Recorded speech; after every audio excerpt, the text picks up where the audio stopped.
Good morning friends, welcome back to my channel. आज का दिन है 29 नवंबर 24 फ्राइडे। इस वीक का आखिरी ट्रेडिंग डे। बहुत सारे लोगों को मेरे से ये शिकायत है कि मैं मॉर्निंग रिव्यू जब बनाता हूँ तो मेरा वॉल्यूम आवाज़ थोड़ा कम होता है, तो उसके लिए आई एम रियली सॉरी। पर इतना लाइव आने की वजह से क्या कंटिन्यूसली हर रोज़ 3-4 घंटे बोलना है, उसकी वजह से थोड़ा गले पे स्ट्रेस आता है और उस वजह से थोड़ा स्लो हो जाता है, अननोइंगली हो जाता है। पर मैं कोशिश करूँगा कि मेरा वॉल्यूम में थोड़ा सा लाउड रखूँ। सॉरी। कल निफ्टी ने बहुत ही स्ट्रेंज मूव दिया। 23 कल जो उसने हाई बनाया था वो था 24,345। 24,345 का हाई बना के वो उसका बहुत बड़ा रेजिस्टेंस है। कल सवेरे भी जब मैंने वीडियो बनाया था तो मैंने आप सबको यही बोला था कि वो ऊपर 22,445 तक जा सकता है, पर वो 24,345 से ही नीचे गिर गया और उसको 24,045 पे रुकना चाहिए था। लॉजिकली उसको वहाँ रुकना चाहिए था, लेकिन कल एफ की सेल इतनी बड़ी थी कि वो वहाँ पे रुक ही नहीं पाया और वो सीधा नीचे गिर के 23,914 पे बंद हुआ है।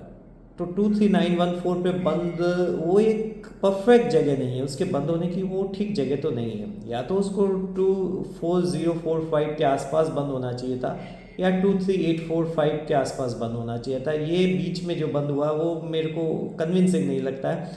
मॉर्निंग में मुझे ऐसा लगता है, चाहे गिफ्ट निफ्टी 30-40 पॉइंट प्लस दिखा रहा है, लेकिन मॉर्निंग में एक बार वो 24,000 के आसपास जाने की ज़रूर कोशिश करेगा। मैक्सिमम टू मैक्सिमम 24,045 जा सकता है, इसके आगे अब आज मुझे जाता हुआ नहीं लगता। अगर गया तो वापस आप समझिए वो 200-300 पॉइंट की रैली करेगा। इसलिए 24,045 आज के लिए मैं हाई साइड पे मैक्सिमम लिमिट बता रहा हूँ, लेकिन नीचे वो आज 23,745 की तरफ आ सकता है। 23,745 पे वो डेफिनेटली सपोर्ट लेगा अगर वो वहाँ से नीचे गिर गया।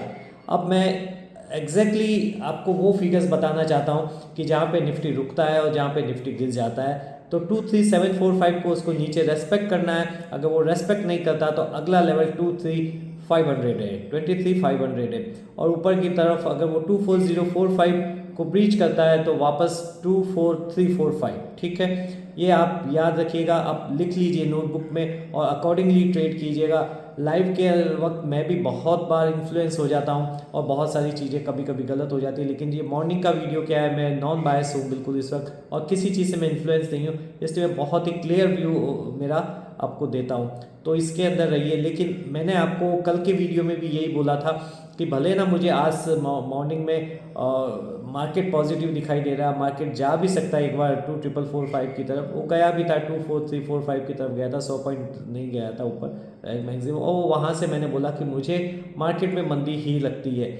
अब मार्केट में मंदी का मतलब मैं आपको डेट तो एग्जैक्ट प्रेडिक्ट करके नहीं बता सकता कि आज ही मंदी आएगी, क्योंकि मैं कोई एस्ट्रोलॉजर तो हूँ नहीं।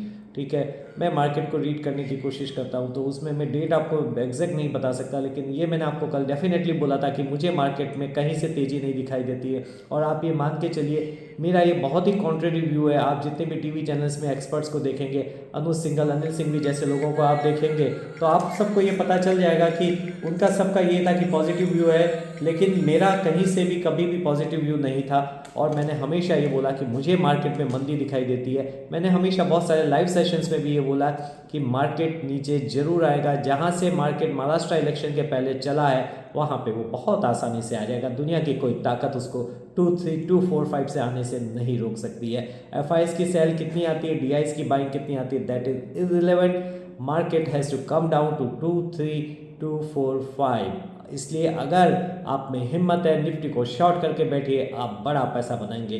पुट में आपको डेफिनेटली कवर करना पड़ता है एक दिन में, क्योंकि प्रीमियम मेल्ट हो जाती है, लेकिन अगर आपने निफ्टी और बैंक निफ्टी को शॉर्ट किया तो बहुत बड़ा पैसा बनाएंगे। 1,000 निफ्टी शॉर्ट कर दीजिए, 1,000 बैंक निफ्टी शॉर्ट कर दीजिए और शांति से बैठ जाइए। लेकिन आप जो भी करें अपने फाइनेंशियल एडवाइजर से सलाह लेके करिए। मेरा ओपिनियन है, करना या नहीं करना आपके हाथ में। कल आके आप मुझे ये नहीं बोलिए कि आपकी वजह से मैंने लॉस कर लिया, क्योंकि पैसा कमाता है तो कोई सबको अच्छा लगता है, पैसा तोड़ना किसी को अच्छा नहीं लगता। जब पैसा टूटता है तो मनी जैन सबको खराब लगता है।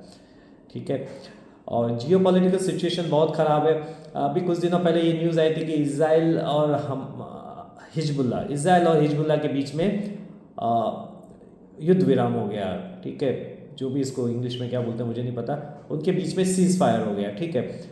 लेकिन मैं तब भी कन्विंस नहीं था और मैंने तब भी वीडियो में ये बोला था कि हिजबुल्ला के साथ में उनका सीज़ फायर हुआ, हमास का वाला तो अभी भी चालू है, लेकिन वो भी एक दिन का रहा, वापस उन दोनों के बीच में लड़ाई शुरू हो गई है, वॉर शुरू हो गया, दोनों एक दूसरे पे मिसाइल्स दाग रहे हैं, तो वो कहीं से कोई ठीक नज़र नहीं आ रहा है। रशियन प्रेसिडेंट पुतिन यूक्रेन पे बहुत एग्रेसिव हो गए, जिस तरह की मिसाइल्स वो दाग रहे हैं वो बहुत ही मॉडर्न मिसाइल्स है और बहुत ही घातक मिसाइल्स है और बहुत बड़े पैमाने पे वो नुकसान कर रही है। तो ना तो रशिया से कुछ अच्छी न्यूज़ है, ना इजराइल से कुछ अच्छी न्यूज़ है।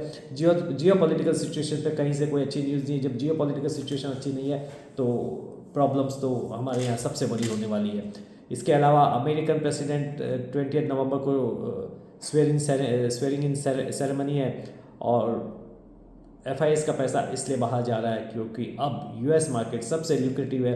उन्होंने एलॉन मस्क को अपॉइंट किया, फाइनेंस मिनिस्टर में भी उन्होंने किसी कोई बहुत बड़े हेज फंड के CEO को अपॉइंट किया है और उनका यही है कि अमेरिका का जो है $34 ट्रिलियन का लोन उसे कम से कम $10 ट्रिलियन कम किया जाए। ये मेरा अपना अनुमान है, ऐसा वो मान के चल रहा है, इसीलिए ये कर रहे हैं। और अमेरिकन इकोनॉमी मेरे को ऐसा लगता है जिस तरह से पहले ग्रो की है उससे बहुत बड़ी तेज़ी से ग्रो करेगी और अमेरिकन इकोनॉमी की वजह से ही सारे डेवलपिंग कंट्रीज़ का पैसा निकलेगा। ये परेशानी सिर्फ भारत के साथ नहीं है, जितने भी डेवलपिंग कंट्रीज़ है, चाहे वो भारत हो, चाहे वो इज़राइल हो, चाहे वो ब्राज़ील हो, चाहे वो इंडोनेशिया हो, चाहे वो सिंगापुर हो, ताइवान हो, थाईलैंड हो, पाकिस्तान हो, इवन जापान हो और चाइना हो, वहाँ से पैसा डेफिनेटली निकलेगा और US की तरफ जाएगा। इसलिए एशियन कंट्रीज़ में डेफिनेटली मंदी की सुगबुगाहट मुझे दिखाई दे रही है।